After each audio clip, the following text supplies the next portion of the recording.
মানুষ এভারেজে হায়াত পায় 50 থেকে 60 বছর। 50 থেকে 60 বছর এটা হচ্ছে দুনিয়ার জীবনের গুরুত্বপূর্ণ একটা অংশ। এই অংশ থেকে আমরা কি করি? আমাদের পড়ালেখা শেষ করে দুনিয়ার জন্য কেরিয়ার গড়তে গড়তে আমরা 30 থেকে 35 বছর অতিক্রম করে ফেলি। এরপরে আমরা দুনিয়ার জন্য কেরিয়ারে ঢুকি। তখন কেরিয়ারে যখন ঢুকি, তখন আমাদের মাথায় এই কথা কাজ করে যে আমাকে আমার কেরিয়ারে খুব মনোযোগী হইতে হবে। কেন? আমার একটা ফিউচার আছে। ফিউচার কি? মানুষের ফিউচার এটা যে আমার একটা দুনিয়া আছে। দুনিয়াতে আমাকে অট্টালিকা বানাইতে হবে, বিশাল সাম্রাজ্য বানাতে হবে, বাড়ি গাড়ি এগুলো আমাকে অর্জন করতে হবে। এটা হচ্ছে আমার ফিউচার। এই ফিউচার ভেবে ভেবে মানুষ তার কেরিয়ার গড়তে থাকে। এক পর্যায়ে মানুষ দুনিয়ার পিছনে পড়ে, দুনিয়ার রং তামাশার পিছনে পড়ে, দুনিয়ার মোহের মধ্যে পড়ে সে মৃত্যুর ধার প্রান্তে পৌঁছে যায়। তারপরেও তার মাথায় এই কথা কাজ করে যে আমার একটা ফিউচার আছে, আমার একটা ভবিষ্যৎ আছে, আমার একটা দুনিয়া আছে। আমার ক্যারিয়ারের প্রতি আমাকে আরো মনোযোগী হইতে হবে। আমাকে আমার ক্যারিয়ারের প্রতি মনোযোগী হয়ে দুনিয়াকে সাজাইতে হবে। আমার ফিউচারকে আমাকে অর্জন করতে হবে। ফিউচার আমার জন্য যাতে সুন্দর হয় এমন কিছু আমাকে অর্জন করতে হবে। অথচ মানুষ এই দুনিয়ার মোহে পড়ে, এই দুনিয়ার লোভ লালসা, দুনিয়ার রং তামাশা এগুলার পিছনে পড়ে তার একমাত্র ফিউচার, তার একমাত্র টার্গেট যেটা, সেটা হচ্ছে আখেরাত। সেই আখেরাতকেই নষ্ট করে দিচ্ছে। কেননা মুসলিম যারা, মুমিন যারা, তাদের একমাত্র ফিউচার হচ্ছে আখেরাত। এটা হচ্ছে একমাত্র নিশ্চিত ফিউচার, যেই ফিউচার আমাদেরকে যাইতেই হবে, সেখান থেকে বাঁচার কোনো সুযোগ নেই।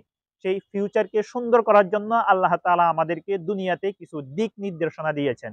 সেগুলো যদি আমরা মেনে চলতে না পারি, সেই দিক নির্দেশনার অনুযায়ী যদি আমরা দুনিয়ার হায়াতকে অতিবাহিত করতে না পারি, তাহলে সেই ফিউচারটা আমাদের জন্য অন্ধকার। দুনিয়ার ফিউচার আমার জীবনে আছে কি নাই সেটার কোনো গ্যারান্টি নাই। আমার যেই কোনো মুহূর্তে মৃত্যু হতে পারে, যেই কোনো মুহূর্তে দুনিয়ার সফর আমাকে ইতি টানতে হবে। কিন্তু এটা তো চিরন্তন সত্য যে আমাকে আখেরাতে যাইতেই হবে। সেই আখেরাতের জন্য আমরা কি করতে পেরেছি? আখেরাতকে যদি আমরা আমাদের ফিউচার ভাবতাম, তাহলে দুনিয়ার ক্যারিয়ার আমাদের কেমন হওয়া উচিত ছিল? আল্লাহ তাআলা আমাদেরকে যেসব বিধিবিধানগুলো দিয়েছেন আখেরাতের জন্য, আখেরাতকে সফল করার জন্য যেসব হুকুম, আহকাম, বিধিবিধান, দিক নির্দেশনা আমাদেরকে দিয়েছেন, যেই পথে আমাদেরকে চলতে বলেছেন, সেই পথে আমরা কতটুকু চলতে পেরেছি? আমরা যদি এই কথা মাথায় রাখতাম যে আমাদের একমাত্র ফিউচার হচ্ছে আখেরাত, তাহলে আমরা অবশ্যই আল্লাহ তাআলা আমাদেরকে যে পথে চলতে বলেছেন, যে দিক নির্দেশনা আল্লাহ তাআলা আমাদের জন্য তৈরি করে দিয়েছেন, যেখানে চললে আল্লাহ তাআলা বলেছেন আমাদের ফিউচার তথা আখিরাত আমাদের জন্য কল্যাণকর হবে, সেই পথে আমরা চলতাম। আর সেই পথগুলো হলো কি? যে আমাদেরকে আল্লাহ তাআলার যত বিধিনিষেধ আছে, যত হুকুম আহকাম আছে, আল্লাহ তাআলা আমাদেরকে যেভাবে চলতে বলেছেন, এভাবে চললে আমরা আমাদের ফিউচার আখিরাতকে সুন্দর করতে পারবো। আমাদের আখিরাতটা আমাদের জন্য সুন্দর হয়ে যাবে ইনশাআল্লাহ।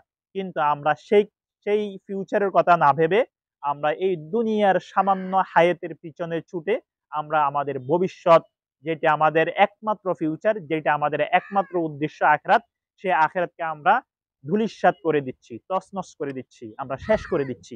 অথচ মুমিন যারা, মুসলিম যারা, তাদের একমাত্র ফিউচার হচ্ছে আখিরাত। এজন্য আমাদেরকে আখিরাতকে সামনে রেখে দুনিয়াতে চলাফেরা করতে হবে, দুনিয়ার ক্যারিয়ারকে ওভাবে গড়তে হবে যেহেতু যাতে আমাদের আখিরাত যে ফিউচারটা আছে ওই ফিউচারটা আমাদের সুন্দর হয় এবং সফল হয়।